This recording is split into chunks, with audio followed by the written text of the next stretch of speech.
Welcome to today's Lost Souls, where we bring you the most impactful and unforgettable stories from around the world. Today, we remember the lives of remarkable individuals whose legacies continue to inspire and resonate. From iconic musicians to trailblazing activists, join us as we celebrate their extraordinary contributions and bid farewell to those who have left an indelible mark on our lives. Stay tuned for a journey through their incredible stories. Aldo Miranda. Aldo Miranda was a beloved Mexican TikTok star and social media influencer who tragically passed away on July 8, 2025. At his home in La Paz, Baja California, he was found dead at the age of 32, with local authorities suspecting suicide as the cause. Although investigations remain ongoing, Aldo rose to fame through his humorous and relatable TikTok videos, amassing over 10.2 million followers on the platform and nearly 500,000 followers on Instagram. His content, which included comedic skits, reaction videos, and vlogs showcasing his favorite restaurants in Mexico, resonated widely, making him one of the most popular digital creators in Latin America.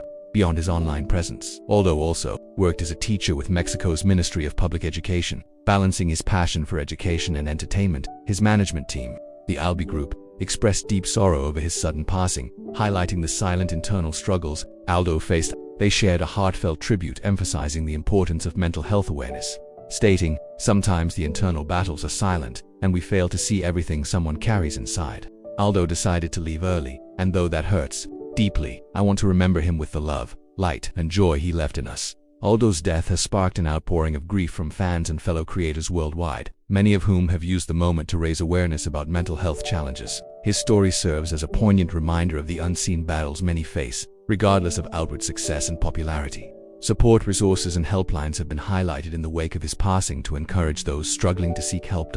Summary: Aldo Miranda's legacy is one of laughter, connection, and inspiration. Though his life ended too soon, the joy and positivity he shared continued to impact millions. His passing has also opened important conversations about mental health within the creative community and beyond, underscoring the need for compassion and support for those facing emotional struggles. Toni Kroos. Toni Kroos, widely regarded as one of the greatest midfielders of all time, tragically died at the age of 35 in a car accident in early July 2025. His sudden passing shocked the football, the world, and fans globally, marking the loss of a true legend in the sport. Born on January 4, 1990, in Greifswald, East Germany, Kroos began his professional career at Bayern Munich, debuting at just 17 years old. He quickly established himself as a technically gifted midfielder known for his vision, pinpoint passing, and set-piece mastery.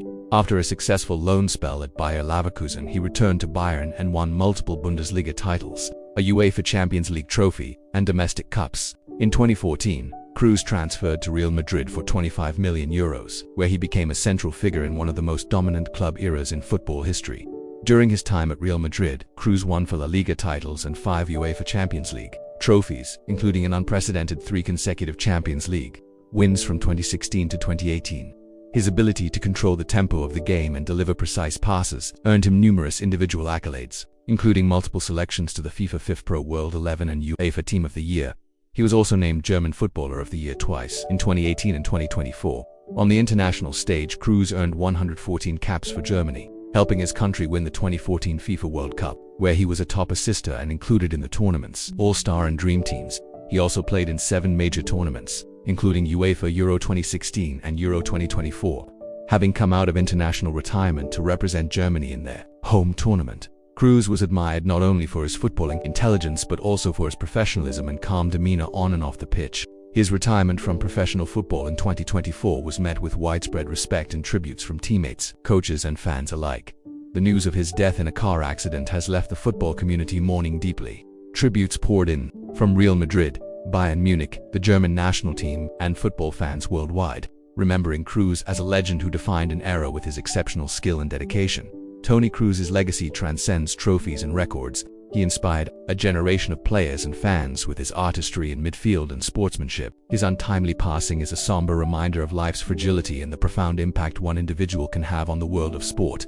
Donald Rose. Donald Rose, Britain's oldest World War II veteran and believed to be the oldest man in the UK, died recently at the age of 110. Born on Christmas Eve 1914 in Westcott, Surrey, England, Rose lived through both World Wars and became a celebrated war hero for his service during the Second World War. At the age of 23, Rose joined the British Army and served with the 7th Armoured Division, famously known as the Desert Rats. His military career took him across North Africa, Italy, and France, where he participated in some of the most pivotal battles of the war. Notably, he took part in the DA landings on June 6, 1944, one of the largest amphibious military assaults in history, which marked a turning point in the liberation of Western Europe from Nazi occupation. During the European campaign, Rose was part of the division that liberated the Bergen-Belsen concentration camp in northern Germany, witnessing firsthand the horrors inflicted by the Nazi regime. Reflecting on that time, he recalled how soldiers like him did not celebrate victory in Europe Day at the moment, as they were still engaged in the realities of war. He described the end of the conflict as a relief, emphasizing the duty and resolve of those who fought throughout his life.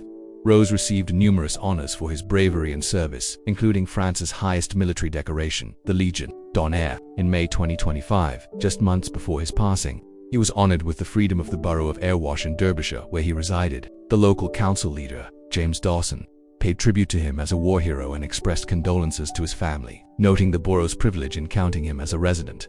Donald Rose's longevity was remarkable, and he partly attributed it to the salty water he drank as a desert rat, along with his fondness for Maltesers, chocolate, and the occasional tot of rum. His life spanned over a century, witnessing immense changes in the world, yet his legacy remains firmly rooted in his courage and dedication during one of history's darkest periods. His death marks the passing of a significant link to the Second World War and a reminder of the sacrifices made by that generation. Flags in Airwash were flown at half-mast in his honor, and his memory is celebrated by veterans, historians, and the wider community alike. Iris Williams. Iris Williams was a renowned Welsh jazz and pop singer who captivated audiences worldwide. With her soulful and elegant voice, born in 1946 in Rhondda, Rhondda, Sinantaff, Wales, she overcame a challenging childhood, being raised in a children's home and later adopted to rise to international stardom. Her musical journey began when she won a scholarship to the Royal Welsh College of Music and Drama while working in a glove factory, marking the start of a remarkable career. Williams gained widespread recognition in the 1970s and 1980s, particularly with her hit song He Was Beautiful,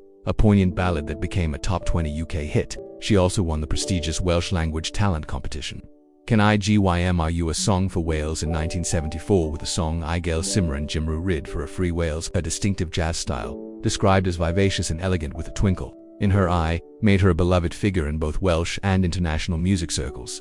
Throughout her career, Iris performed for some of the most distinguished audiences, including Queen Elizabeth II at the Royal Albert Hall and US President Gerald Ford, with whom she developed a personal friendship. She appeared multiple times at the Royal Variety Performance and took part in significant cultural events such as the concert celebrating the opening of the National Assembly for Wales in 1999. Her international engagements included concerts in New York City, where she also gave birth to her only child, Blake.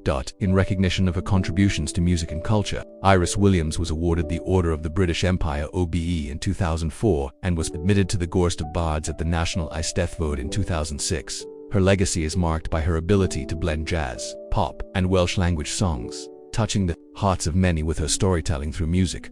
Williams lived her later years in Rancho Mirage, California, where she continued to be celebrated for her artistic achievements. Her passing on July 11, 2025, at the age of 79, prompted heartfelt tributes from fans, fellow musicians, and cultural organizations, including the St. David's Society of the State of New York, which honored her joyful spirit and lasting impact. Iris Williams leaves behind a legacy of resilience, talent, and cultural pride, remembered not only for her beautiful voice but also for her role as a trailblazer in Welsh music and her contributions to the arts on a global stage. James Carter Cathcart. James Carter Cathcart, the iconic voice actor behind some of the most beloved characters in the Pokemon franchise, passed away on July 8, 2025, after a courageous battle with throat cancer. Cathcart was best known for voicing Team Rocket's James, the witty and fourth-wall-breaking Meowth Professor Oak, and Gary Oak roles he performed for nearly 2 decades, from 2006 until his retirement in 2023, due to illness. Born in 1954, Cathcart's career in voice acting and writing spanned over 4 decades, but it was his work on Pokemon that cemented his legacy. Took over the key roles during the Ruby and Sapphire era, becoming the defining voice for these characters through more than 700 episodes and over 15 feature films. His portrayal of James, a melodramatic villain with a heart of gold, and Mia, the talking Pokemon with a sarcastic edge, became iconic and endeared him to fans of all ages worldwide. Beyond his vocal talents, Cathcart was also the primary script adapter for the English dub of Pokemon for 17 years, shaping the dialogue and tone of the series during its significant international growth. His contributions extended to other animated series and video games, including roles in Sonic X, Yu-Gi-Oh!, Duel Monsters, One Piece, and the Shadow the Hedgehog game.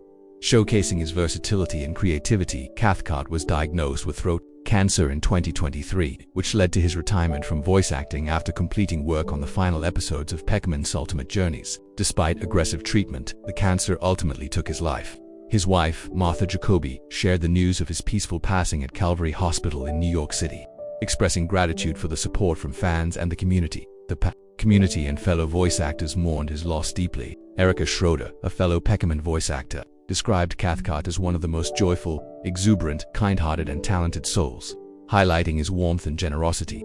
Tributes poured in from fans and colleagues who remembered him not only for his distinctive voice but also for his passion, professionalism, and the happiness he brought to millions. James Carter. Cathcart's legacy is enduring. Through his voices, he shaped the childhoods of countless fans and played a vital role in the global success of Peckerman. His work will continue to inspire and entertain future generations, a testament to his talent and dedication. Alan Hassenfeld. Alan G. Hassenfeld, the former CEO and prominent philanthropist from the family that founded the iconic toy company Hasbro, died on July 8, 2025, in London at the age of 76. His passing marks the end of an era, as his stepping down last year ended the direct involvement of the Hassenfeld family in running the multinational company known worldwide for beloved toys and games such as Monopoly, My Little Pony, Nerf, G.I. Joe, and Play-Doh. Born on November 16, 1948, in Providence, Rhode Island, Alan was part of the third generation of the Hassenfeld family to lead the business. He graduated from Deerfield Academy and earned an undergraduate arts degree from the University of Pennsylvania in 1970. The same year he joined the family business. Hasbro was originally founded in 1923 by his grandfather and granduncle as Hassenfeld brothers, initially selling textile remnants before expanding into school supplies and eventually becoming a leading toy manufacturer under the Hasbro name in the 1940s. Alan quickly rose through the ranks, serving as special assistant to the president before becoming executive vice president in 1980 and then president in 1984. He was named CEO in 1989 and held the position until 2003.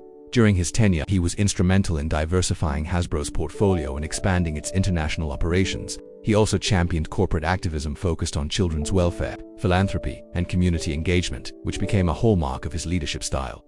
Beyond his business achievements, Alan Hassenfeld was a dedicated philanthropist. He established the Hassenfeld Family Initiative, a non-profit organization focused on women's and children's rights and safety.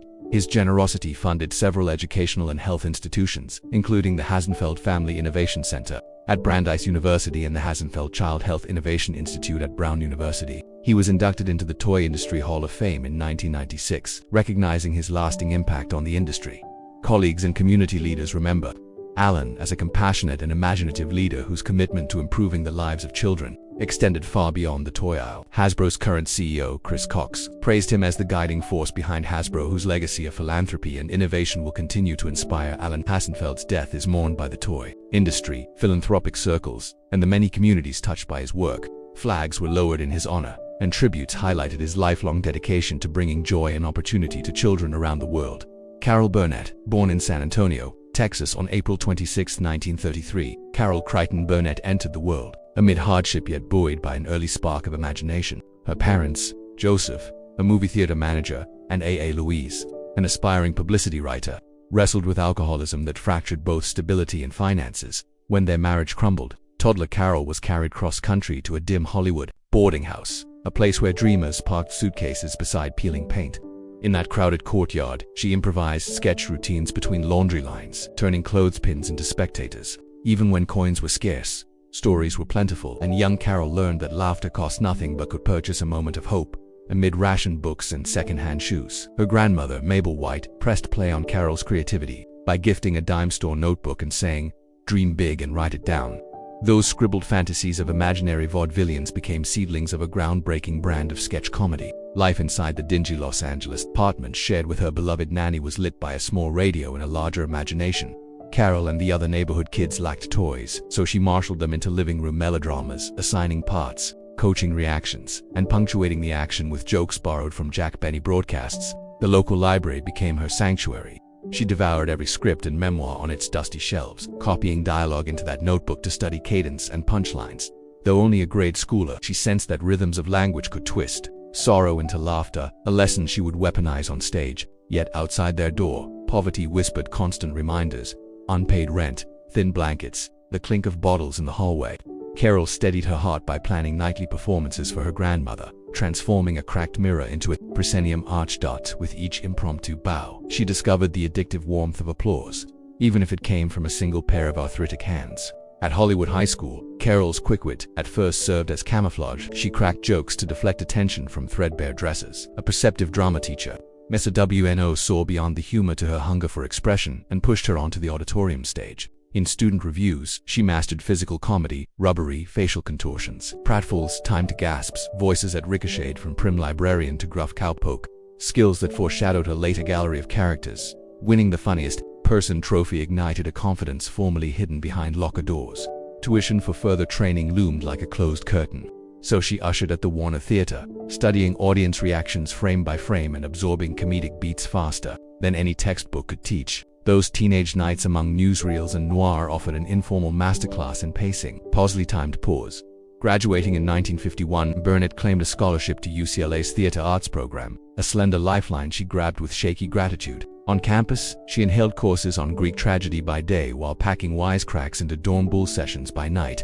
Money stayed elusive. She lived on cafeteria scraps and stitched drapes for sororities to cover lab fees. At a party, she belted a comedic torch song that left a wealthy benefactor roaring. He pressed a $1,000 check into her hand to finance a leap to New York, asking only that she someday pay it forward. So, with Nanny's blessing and 2 hand-down suitcases, Carol boarded the Santa Fe Chief, timing jokes to the click of steel wheels. During the 3-day journey, she scribbled skits about train porters, dining car eccentrics, and homesick soldiers, already shaping raw observation into the polished empathy audiences would soon cherish. That anonymous kindness became the first domino in a chain that would eventually topple the old rules of television variety and inspire her lifelong, quiet philanthropy. Arriving in Manhattan in 1954 felt to Carol like stepping into the finale of a Golden Age musical. Neon mares, winded playbills, and the smell of roasting chestnuts. She took a bunk at the Rehearsal Club, a women's boarding house for hopefuls, trading babysitting shifts for rent. Days meant audition lines, nights waiting tables or performing at the Blue Angel, honing an act that fused screwball patter with rubber-limbed mime.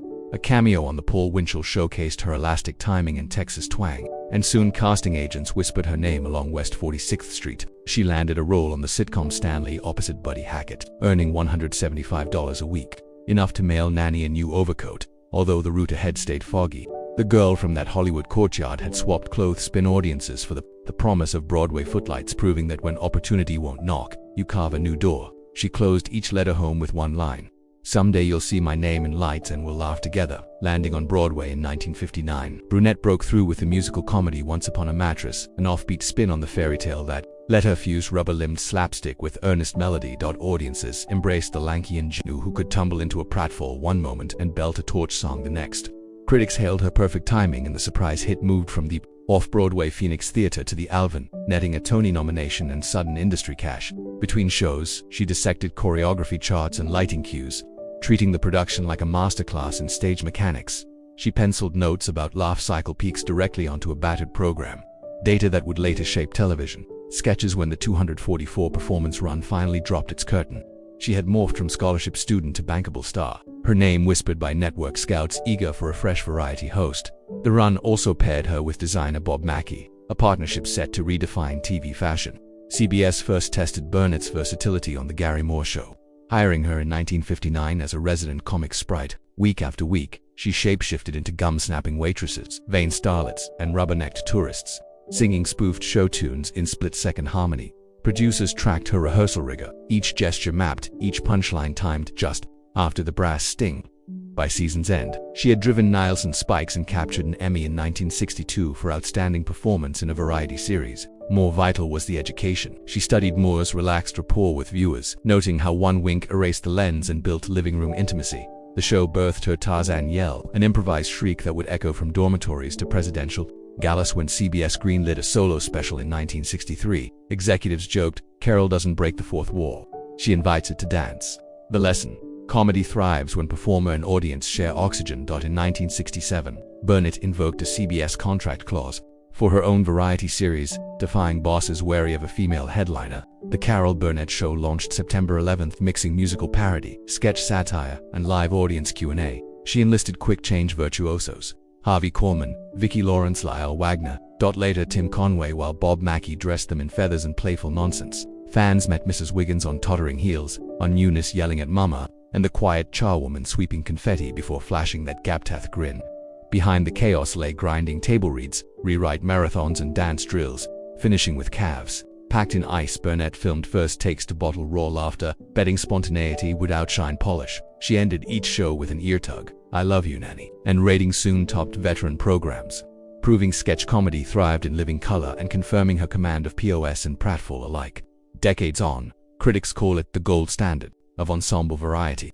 Across 11 seasons, 276 episodes, The Carol Burnett Show earned 25 Emmys, a Peabody, and a Friday night audience that treated sketches as weekly reunions. The tapestry lampooned everything from southern melodramas to epics, sometimes shot in mock cinemascope to parody Hollywood excess.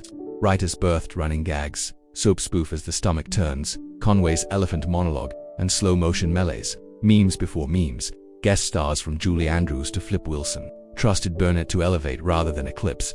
Hierarchy stayed flat.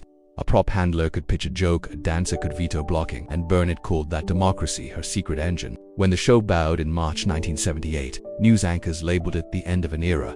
Its finale rivaled Super Bowl pregame ratings.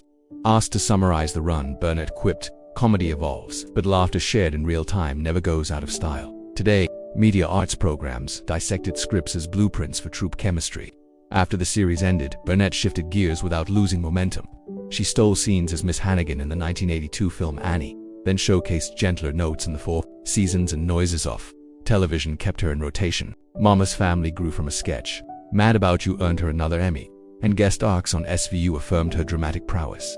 Animation tapped her unmistakable rasp for Horton Hears a Who, and a wink-filled cameo in Toy Story 4, and later directed Hollywood Arms with daughter Carrie. Transforming family history into art. Off-screen, she endowed scholarships, funded addiction recovery clinics, and quietly paid medical bills for colleagues, honoring the stranger whose check launched her career. Her live Q&A tours, modern echoes of the ear-tug segment, sold out worldwide audiences lining up with note cards seeking advice or a shared laugh. Each show ended with a Tarzan yell, reminding everyone that resonance lives in memory, not long before wellness became a hashtag.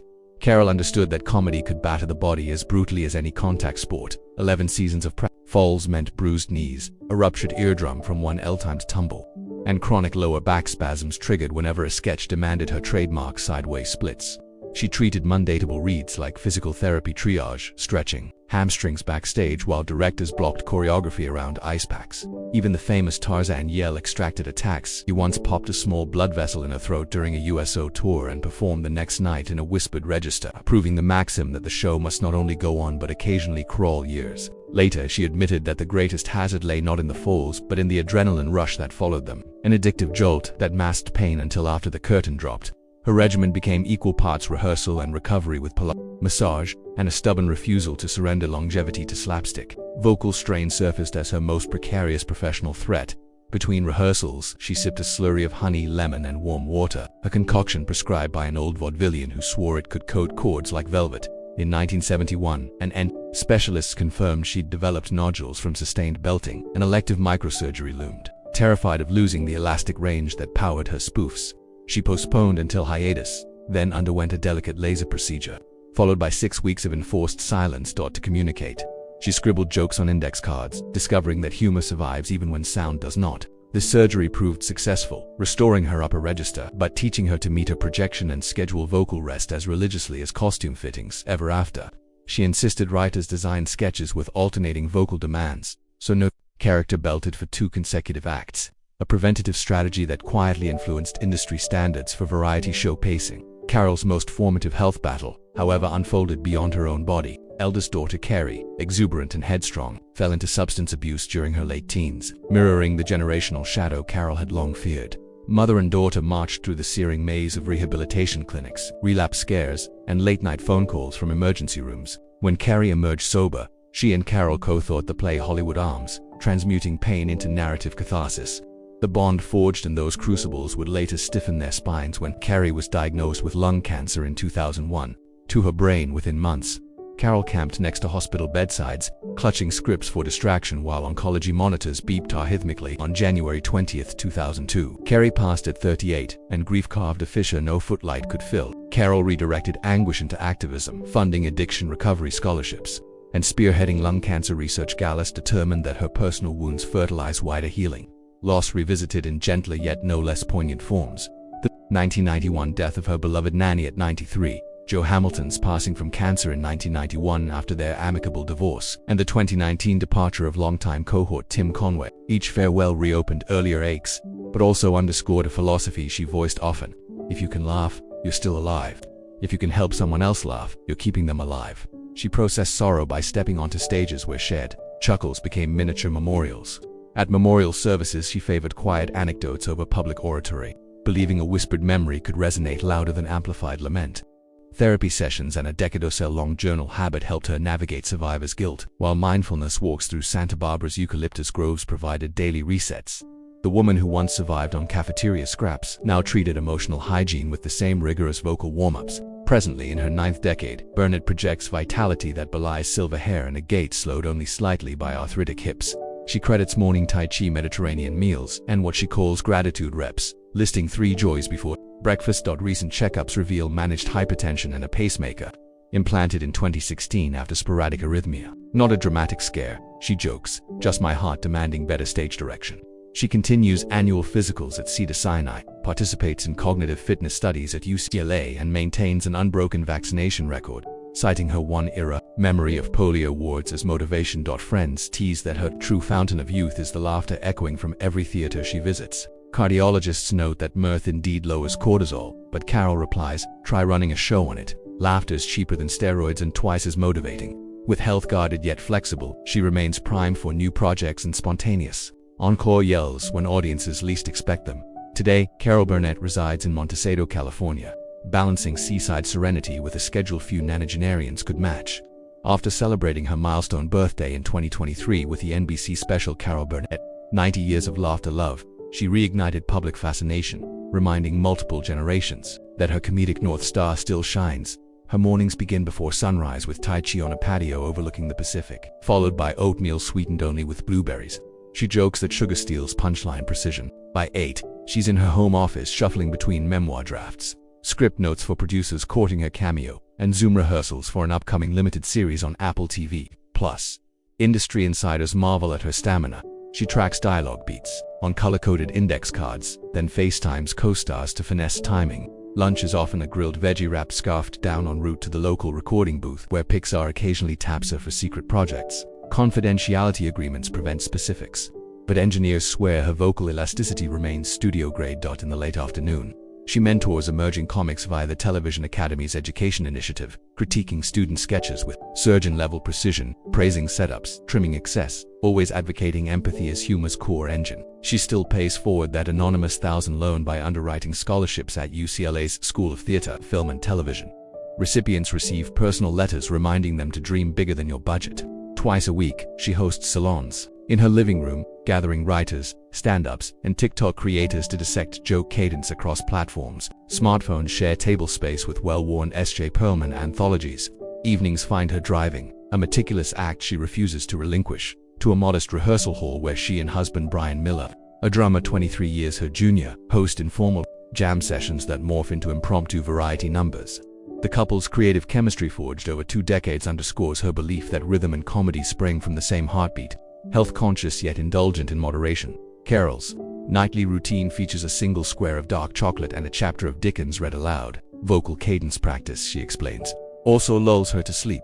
She maintains quarterly checkups at Cedars-Sinai, merging telemedicine consults with in-person cardiology visits. Her pacemaker's Bluetooth syncs to an iPad app she calls the Director's Notes for My Heart, allowing instant alerts if rhythm strays off script. She collaborates on a Mayo Clinic study exploring laughter's physiological effects, supplying decades of performance metrics and self-reported emotional data. Doctors cite her as anecdotal evidence that sustained creative engagement correlates with cognitive resilience. She counters that curiosity, not comedy, is the real fountain of youth. When insomnia strikes, she writes handwritten thank you cards, up to 30 each month, to crew members, journalists, or fans who've shared stories of healing through humor. Beyond work, Burnett's philanthropic calendar pulses. She co-chairs annual galas for the Pulmonary Fibrosis Foundation honoring daughter Car's memory and funds, a revolving loan program that covers childcare costs for women working backstage on touring productions. In 2024, she spearheaded a SAG-AFA emergency relief concert during the industry strike, reuniting former castmates for an unscripted review streamed globally. Proceeds buoyed below-the-line workers facing lost wages. At press junkets, she leverages nostalgic goodwill to spotlight mental health resources, reminding interviewers that laughter can coexist with therapy and medication. Publicists praise her ability to fuse legacy branding with present-day purpose, while social media analysts note her Twitter feed, managed personally, models positivity without saccharine gloss, garnering engagement rates that dwarf those of younger celebrities. Looking forward, Carol hints at one last big band variety experiment designed for a streaming era, envisioning live sketches broadcast simultaneously on stage and VR platforms, allowing audiences to choose camera angles and interact in real time. She remains unsentimental about retirement, quipping that she exit only when punchlines stop tapping her shoulder at dawn. Until then, the ear tug persists at every curtain call, a private message to a grandmother long gone yet forever present, looping past and future into one timeless gesture. Through workshops, cameos, research, and relentless gratitude, Burnett's daily life embodies the thesis running through her entire story. Laughter is both an art and an act of service, a renewable resource that grows richer the more it is shared. Carol's creative laboratory extended far beyond bright stage lights, permeating writer rooms where walls were wallpapered with beat charts and punchline graphs. She insisted that every sketch rest on 3 pillars: character clarity, emotional truth, and an exit laugh strong enough to echo into commercial break. Rules she etched in ballpoint on index cards pinned beside the door. Hours before taping, she convened lightning round brainstorms dubbed silly sprints, challenging staff to spin everyday frustrations into comic gold within 10 minutes. One take only. Those drills birthed classics like Mrs. Wiggins's snail paste typing lesson and the immortal Went with the Wind curtain rod gown. Burnett's rehearsal ethos was equal opportunity rigor. Dancers rewrote lyrics, costume interns pitched sight gags, and cameramen could veto blocking if a joke read flat through the lens. By democratizing authorship, she forged a machine that could refine 40 sketch ideas to 5 polished gems each week, proof that excellence thrives when ego takes a coffee break. The show's visual swagger flowed from her symbiotic bond with costume designer Bob Mackie, whose sketches arrived each Monday morning in watercolor explosions of ostrich feathers, lame, and slapstick whimsy. Carol judged garments not by glamour but by comic potential. Could she execute a pratfall without ripping sequins? Could a hemline conceal a hidden prop? Would a wig stay put through a Tarzan yell? Mackie's answers manifested as engineering marvels. Breakaway gowns, hats rigged with smoke puffers, and a Scarlett O'Hara dress made from thrift store drapes that still hangs in the Smithsonian. Their language needed no translation. A single eyebrow raised during fitting signaled rework, while a 2-finger whistle meant perfection. Together they blurred borders between fashion and farce, proving costume becomes narrative when stitched with intent. By season 10, viewers tuned in as much for couture spectacle as for punchlines, an early lesson in runway to rating synergy that modern variety specials still emulate. Between takes, Burnett masterminded laughter dailies, replaying audience reactions to calibrate laugh lengths for syndicated cuts. She cataloged go, snorts, and applause like a scientist mapping seismic activity, searching for patterns that forecast comedic aftershocks. If an in-depth character piece drew more empathetic hums than belly laughs, she'd reposition it earlier in a future episode to warm the room before rapid-fire sketches. Her findings debunked conventional wisdom. Emotional authenticity didn't undercut humor. It heightened it, creating peaks and valleys that allowed jokes to land with greater force. Decades later, streaming-era showrunners cite her data-driven instincts as proto-analytes, a blueprint for modern ab testing in comedy. Those notebooks now reside in the Paley Center archives, annotated with red ink revelations like pause 2 beats longer.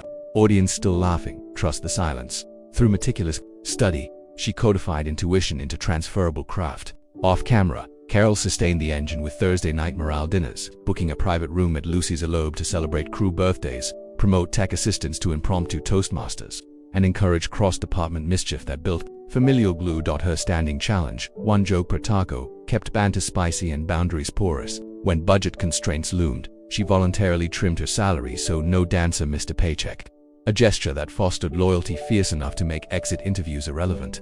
Years later, when Netflix revived sketch spectacles, producers poached Burnett alumni for choreography and camera blocking, confident that their habits of collaborative excellence had fossilized into reflex. The ripple effect can be traced to contemporary ensembles from Saturday Night Live to Key on Peele, where echoes of Unisys desperation or Tim Conway's slow burn chaos resurfaced under new masks. Through process and product alike, Burnett didn't just entertain, she rewired the DNA of televised comedy. As our spotlight fades, Carol Burnett stands not as a relic of television's past, but as a living testament to what resilience, generosity, and perfectly timed laughter can achieve. From a Depression-era cradle in San Antonio to Montito's sunrises spent plotting fresh gags, her journey loops like a classic gag reel, every setback answered by a louder applause break.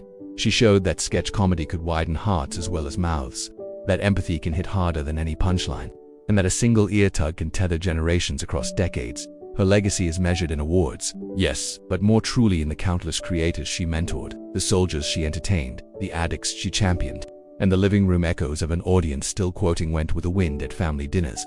In honoring her story, we honor the art of turning hardship into hope, sorrow into song, and stage lights into guiding stars for anyone bold enough to follow. Their glow guides tomorrow's dreamers onward. As our narrative curtain descends, we invite you to carry Carol Burnett's blueprint of daring kindness into your own creative journeys. Because applause isn't reserved for the famous, it answers anyone brave enough to stand under a single bare bulb and share a story.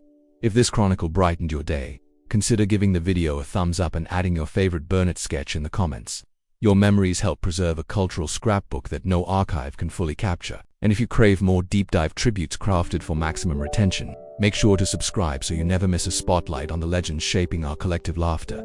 Next week we'll unpack the untold resilience behind another iconic entertainer. But until then, remember Burnett's simple creed: find the humor, hold it close, and pass it forward. From the whole team behind this channel, thank you for watching, sharing, and keeping the spirit of Livewire comedy alive with every click and chuckle promptly. Beyond the fade-out music, Carol's central conviction remains clear. Comedy is a handshake between performer and audience, a living pact renewed each time someone repeats a punchline around a kitchen table. Picture the millions of couches where families once doubled over during Eunice's rants or Mrs. Wiggins's snail-paced typing. Those jolts still ripple outward, stirring school talent shows, TikTok duets, and writer rooms to chase the same fizzy alchemy. Burnett showed vulnerability sharpens humor. A quiver in the voice or tear in the eye makes the laugh drill deeper because it reveals we're gloriously fragile. In an era when feeds refresh in seconds and cynicism lures eyeballs, her sketches endure precisely because they dared to pivot from slapstick to sincerity within a single breath, mapping peaks and valleys that help viewers feel seen. That fearless rhythm now guides storytellers who want to convert distracted scrolling into leaning forward curiosity, proving that the gap between giggles and goosebumps is a stage worth crossing. So, when this curtain finally drops and the comment section lights up, consider yourself a part of her legacy. Pass the laugh along. Share your favorite Burnett sketch with someone who's never seen it. Mimic a goofy accent on your next video call, or turn a dull spreadsheet crash into an office running gag. Every echo keeps the circuit alive. Believe as we do that each chuckle pays forward a debt to pioneers like Carol. Hit subscribe, ring the bell, and drop a time-stamped memory below so the archive grows in every direction. We promise future episodes, sculpted for maximum retention, zero wasted words, and a steady heartbeat of human warmth beneath the satire. Next week we'll unpack the hidden grit behind another icon whose art reshaped pop culture. Your presence on premiere night completes the circle. Until then, remember Grandma Mabel's charge to young Carol: dream big, write it down.